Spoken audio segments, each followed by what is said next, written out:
अस्सलाम वालेकुम क्लास। उम्मीद करता हूँ कि आप सारे के सारे खैरियत से होंगे और अल्हम्दुलिल्लाह आप तब तक घर पे पढ़ाई को एंजॉय कर रहे होंगे। तो आज की क्लास में हम लोग इंशाल्लाह आज के नेट के पेपर को डिस्कस करेंगे कि वो सवाल जो आपसे आज पूछे गए। तो now question number 1, laser produces. देखो हमारे पास जो लेजर्स होता है ना, उसकी हमारे पास जो लॉन्ग फॉर्म होती है वो होती है light amplification. Light amplification bye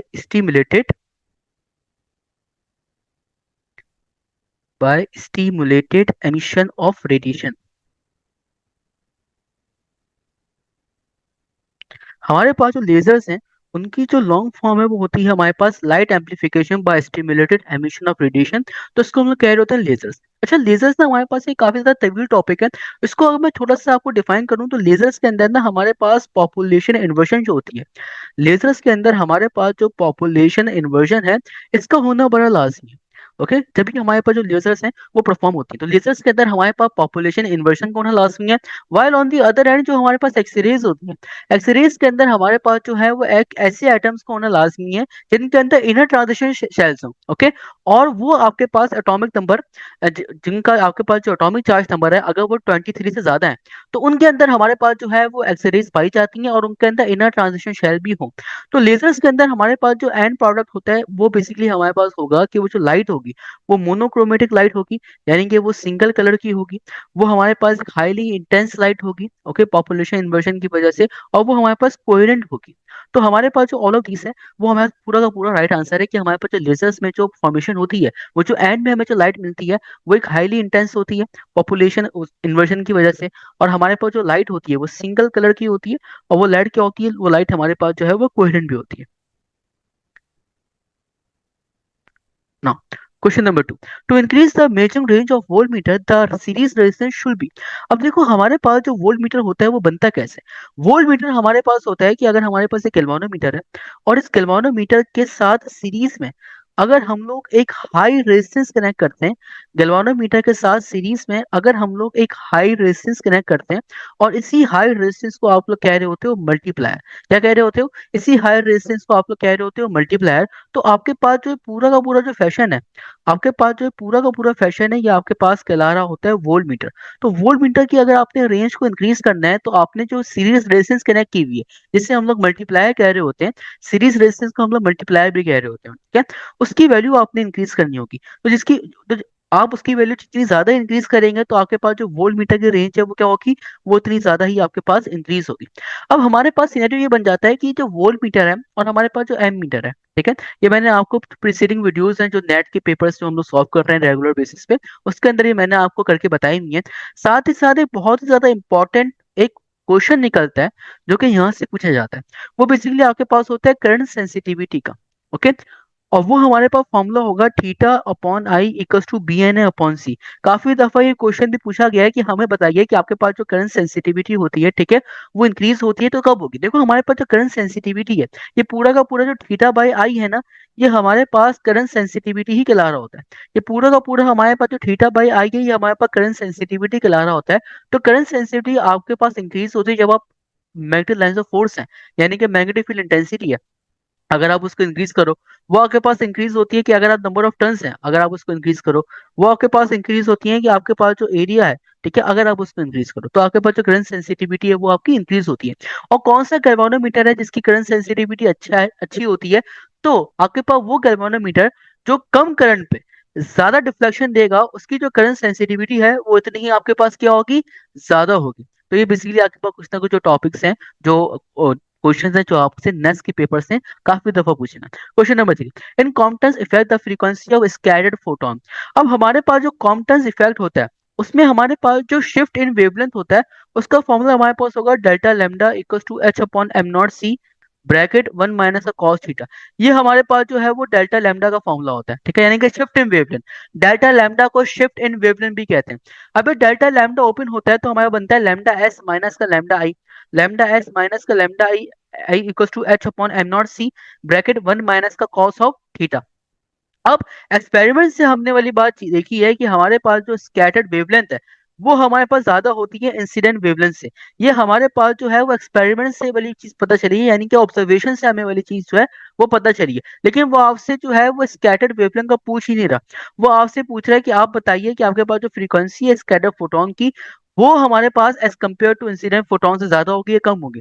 देखो, क्योंकि अब हमारे पास जो वेवलेंथ होता है, हमारे पास जो वेवलेंथ है उसका हमारे पास जो रिलेशन होता है वो फ्रीक्वेंसी के साथ होता है इनवर्स। ओके, तो अगर हमारे पास स्कैटर्ड वेवलेंथ ज्यादा है इंसिडेंट वेवलेंथ से, तो हमारे पास जो स्कैटर्ड फ्रीक्वेंसी होगी वो हमारे पास इंसिडेंट फ्रीक्वेंसी से क्या होगी, वो हमारे पास इंसिडेंट फ्रीक्वेंसी से होगी कम। और साथ ही साथ हमारे पास जो एनर्जी होती है, हमारे पास जो एनर्जी होती है वो डायरेक्टली प्रोपोर्शन होती है हमारे पास फ्रीक्वेंसी के।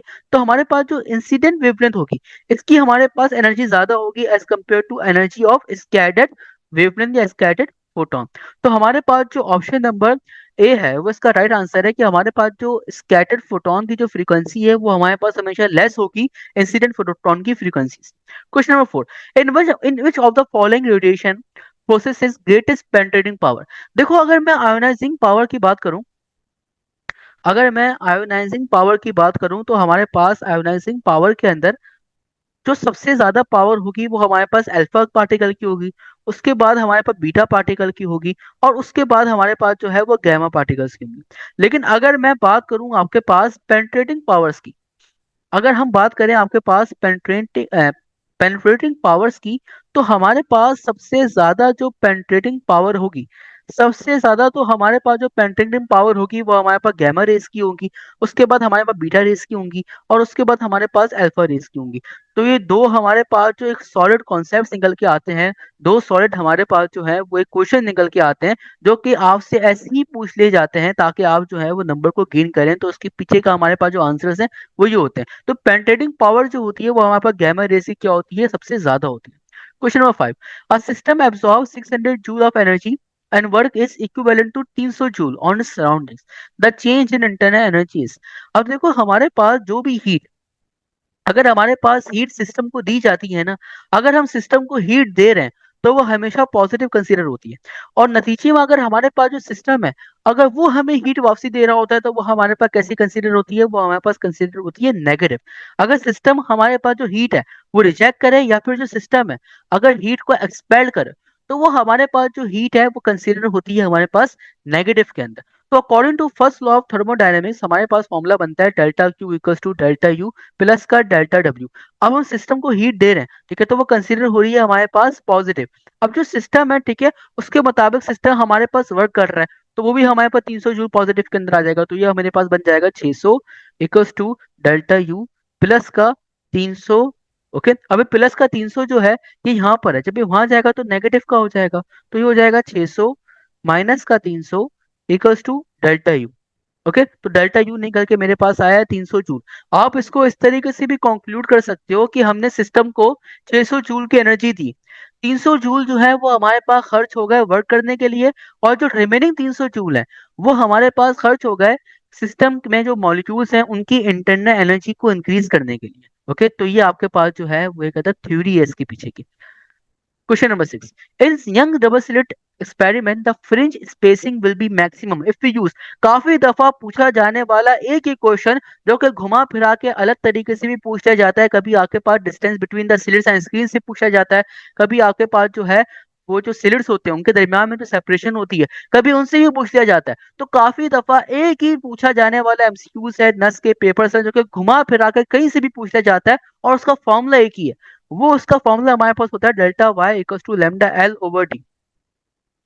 ये हमारे पास जो फ्रिंज स्पेसिंग है, ये उसका हमारे पास फॉर्मूला होता है delta y equals to, sorry, m lambda l over d. ये हमारे पास जो है वो उसका रियल फॉर्मूला है। अब जो फ्रिंज स्पेसिंग है डेल्टा वाई, मुझे पता है कि डेल्टा वाई जो है वो लेमडा के ऊपर डायरेक्टली डिपेंड कर रही है। मुझे पता है डेल्टा वाई वो एल के ऊपर डायरेक्टली डिपेंड कर रही है। एल उत्तर होगा बेसिकली हमारे पास distance between the slits and screen, इसको हम लोग एल कहेंगे यहाँ पे, इसको सिंबल से डिनोट करते हैं। डी जो होता है वो हमारे पास डिस्टेंस बिटवीन द स्लिट्स होता है, तो हमारे पास जो डी होता है उसके इनवर्सली प्रोपोर्शनल पे हमारे पास जो है वो डेल्टा वाई डिपेंड कर रहा है। अब मुझे वाली चीज पता है कि भाई मैं जितनी ज्यादा वेवलेंथ को इंक्रीज करूंगा उतनी ही ज्यादा मेरे पास जो फ्रिंज स्पेसिंग है वो भी इंक्रीज होगी। तो अगर मैं लाइट के कलर्स की बात करूं जो कि होता है विबग्योर, जो कि मेरे पास होता है विबग्योर, और वो होगा मेरे पास violet, indigo, blue, green, yellow, orange, red. मेरे पास जो रेड होगा, इसकी जो वेवलेंथ है वो मेरे पास काफी ज्यादा है as compare to remaining colours की। तो इसकी जो मेरे पास फ्रिंज स्पेसिंग है, क्योंकि फ्रिंज स्पेसिंग मेरे पास डायरेक्टली प्रोपोर्शनल है वेवलेंथ के, तो जितनी ज्यादा वेवलेंथ होगी मेरे पास उतनी ज्यादा फ्रिंज स्पेसिंग होगी। तो मेरे पास जो रेड है उसकी जो वेवलेंथ है वो बहुत ज्यादा है as compare to remaining colour से। तो मेरे पास जो वेवलेंथ है, सॉरी, मेरे पास जो रेड कलर है उसकी जो फ्रिंज स्पेसिंग है वो मेरे पास ज्यादा होगी बाकी रिमेनिंग कलर से। क्यों? क्योंकि उसकी जो वेवलेंथ है वो ज्यादा है, और फ्रिंज स्पेसिंग मेरे पास वेवलेंथ के ऊपर डायरेक्टली डिपेंड कर रही है।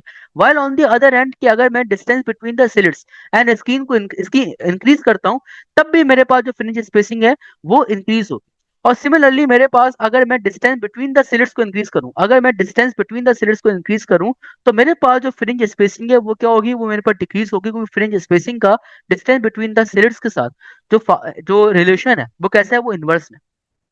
Question number 7, if a simple pendulum is shifted from Lahore to Mount Everest, then its time period will be. अब माउंट एवरेस्ट जो है वो हमारे पास एक पहाड़ है, उसकी चोटी जो है बहुत ऊपर है जमीन से।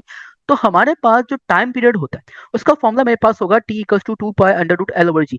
ये हमारे पास जो है वो टाइम पीरियड का क्या है, एक अदर फॉर्मूला है। अब मुझे पता है कि जो टाइम पीरियड है वो जी के ऊपर इनवर्सली डिपेंड कर रहा है। तो जैसे जैसे जी की वैल्यू अगर इंक्रीज होगी तो टाइम पीरियड की वैल्यू डिक्रीज होगी। और अगर मेरे पास जो जी है उसकी वैल्यू अगर मेरे पास डिक्रीज होगी, तो जो टाइम पीरियड है उसकी वैल्यू मेरे पास होती है इंक्रीज। तो अगर मैं रोशनी डालूं अपने ग्रेविटेशन के टॉपिक में, तो ग्रेविटेशन के टॉपिक में हमारे पास एक जी का फॉर्मूला होता है, वो होता है G complement upon G equals to R E square upon R E plus H का होल स्क्वायर। ये मेरे पास जो है वो जी का एक अदर फॉर्मूला होता है जी कॉम्प्लीमेंट का। मुझे पता है कि जैसे जैसे मैं अर्थ के सरफेस से या अर्थ के सेंटर से भी, अर्थ के सरफेस से अर्थ के सेंटर से भी अगर मैं ऊपर जाता जाऊंगा, तो जो जी की वैल्यू है वो मेरे पास कम होती जाएगी। अब मेरे पास मैं लाहौर से या फिर कराची से या फिर जमीन से, ठीक है, क्योंकि लाहौर, कराची, पेशावर सब जमीन पर ही तो होंगे, सरफेस के ऊपर होंगे। तो अगर मैं सरफेस से माउंट एवरेस्ट की तरफ जाऊंगा जो कि पहाड़ के ऊपर है, ओके, उसकी चोटी के ऊपर जाऊंगा, ओके, तो मेरे पास मैं सरफेस से ऊपर जा रहा हूँ। अब क्योंकि मैं सरफेस से ऊपर जा रहा हूँ, जी की वैल्यू क्या होगी, कम होगी। अब जब जी की वैल्यू कम होगी तो मेरे पास, अब जी की वैल्यू जब मेरे पास कम होगी तो मेरे पास जो टाइम पीरियड होगा उसकी वैल्यू मेरे पास यहाँ पे क्या होगी, हमेशा इंक्रीज होगी। तो ऑप्शन नंबर सी मेरे पास जो है वो राइट आंसर है। So elastic collision is the collision in which, देखो कोलिजन क्या होता है। कोलिजन मेरे पास होगा कि मेरे पास अगर दो बॉडीज, अगर वो दूसरे के ऊपर फोर्स एक्सर्ट कर रही हैं तो इसको हम लोग कहेंगे कोलिजन। कोलिजन मेरे पास दो तरह के होते हैं, एक होता है मेरे पास inelastic collision, elastic collision, और एक होता है मेरे पास inelastic collision. Elastic collision मेरे पास एक ऐसा कोलिजन होता है जिसमें बॉडी की काइनेटिक एनर्जी और साथ ही साथ बॉडी का जो मोमेंटम है वो मेरे पास कंजर्व होता है। इन इलास्टिक कोलिजन मेरे पास एक ऐसा कोलिजन होता है जिसके अंदर जो काइनेटिक एनर्जी है वो कंजर्व नहीं होती, लेकिन बॉडी का जो मोमेंटम है वो मेरे पास कैसा होता है, वो मेरे पास होता है कंजर्व। कंजर्व से क्या मुराद है सर? देखो कंजर्व से मेरे पास मुराद है कि जो मेरे पास काइनेटिक एनर्जी की वैल्यू जो पहले ही थी, वही वैल्यू मेरे पास अगर एक कोलिजन के बाद हो जाए और दोनों की वैल्यूज मेरे पास सेम हो जाए, तो ऐसी चीज को हम लोग कहेंगे कंजर्व। इलास्टिक कोलिजन के अंदर मेरे पास काइनेटिक एनर्जी मोमेंटम कंजर्व होगा, लेकिन इन इलास्टिक कोलिजन के अंदर मेरे पास काइनेटिक एनर्जी और मोमेंटम जो है ये कंजर्व नहीं होगा। मोमेंटम तो कंजर्व होगा लेकिन काइनेटिक एनर्जी मेरे पास कंजर्व नहीं होगी, वो मेरे पास वेस्ट हो जाएगी दूसरी फॉर्म्स ऑफ एनर्जीज के अंदर। तो option number is the right answer. Question number 9, the output voltage of rectifier. देखो रेक्टिफायर क्या है, रेक्टिफायर में बेसिकली आपके पास एक अदर डिवाइस है जो कि काम कर रही होती है कि आप एसी करंट को डीसी करंट के अंदर कन्वर्ट कर दें। तो ऐसी डिवाइस को हम लोग कहेंगे रेक्टिफायर, और ये प्रोसेस हमारे पास कहलाएगा रेक्टिफिकेशन। यूजुअली हमारे पास जो मिनिमम डायोड्स चाहिए होते हैं ना, हमारे पास जो मिनिमम डायोड्स चाहिए होते हैं रेक्टिफिकेशन करने के लिए, वो कितने चाहिए होते हैं, वो हमें दो चाहिए होते हैं। मिनिमम डायोड्स हमें कितने चाहिए रेक्टिफिकेशन करने के लिए, दो चाहिए होते हैं, क्योंकि दो से हमारे पास जो काम है वो हो जाता है। अच्छा, अब हमें जो आउटपुट मिलेगा ना वो कुछ इस तरीके से मिलेगा। अगर हम मिनिमम दो डायोड इस्तेमाल कर रहे हैं तो हमारे पास जो आउटपुट है वो हमें इस तरीके से मिलेगा। इसे हम लोग कहेंगे पल्सेटिंग डीसी। क्या कहेंगे? इसे हम लोग कहेंगे पल्सेटिंग डीसी वोल्टेज। ये फुल वेव रेक्टिफिकेशन की हमारे पास डायग्राम है, ओके, ये फुल वेव FWR यानी कि फुल वेव रेक्टिफिकेशन की हमारे पास ये डायग्राम है, which is option number c. अच्छा, इस पल्सेटिंग डीसी को स्मूथ बनाने के लिए ना हम लोग कैपेसिटर्स का भी इस्तेमाल कर रहे होते हैं। इस पल्सेटिंग डीसी को स्मूथ बनाने बनाने के लिए हम लोग कैपेसिटर्स का इस्तेमाल कर रहे हैं। Question number 10, the induce EMF is produce in a circuit is due to.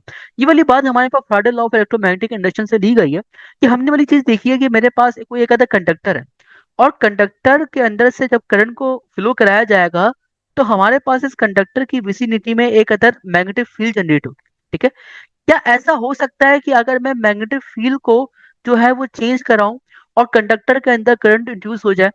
तो ये वाली बात सोची गई फ्राडे फ्राडे ने और उन्होंने अपना एक लॉ बना दिया, फ्राडे लॉ ऑफ इलेक्ट्रोमैग्नेटिक इंडक्शन, जिसमें उन्होंने ये वाली बात बताई गई है कि अगर मैं मैग्नेटिक लाइंस ऑफ फोर्स को वेरी कराऊं किसी भी ऑब्जेक्ट से या किसी भी हमारे पास करंट कैरिंग कॉइल से, अगर मैं मैग्नेटिक लाइंस ऑफ फोर्स को वेरी कराऊं तो उस करंट कैरिंग कॉइल के अंदर मेरे पास ईएमएफ इंड्यूस हो जाएगी, जिसकी वजह से उस करंट कैरिंग कॉइल के अंदर मेरे पास जो करंट है वो भी क्या हो जाएगा, इंड्यूस हो जाएगा।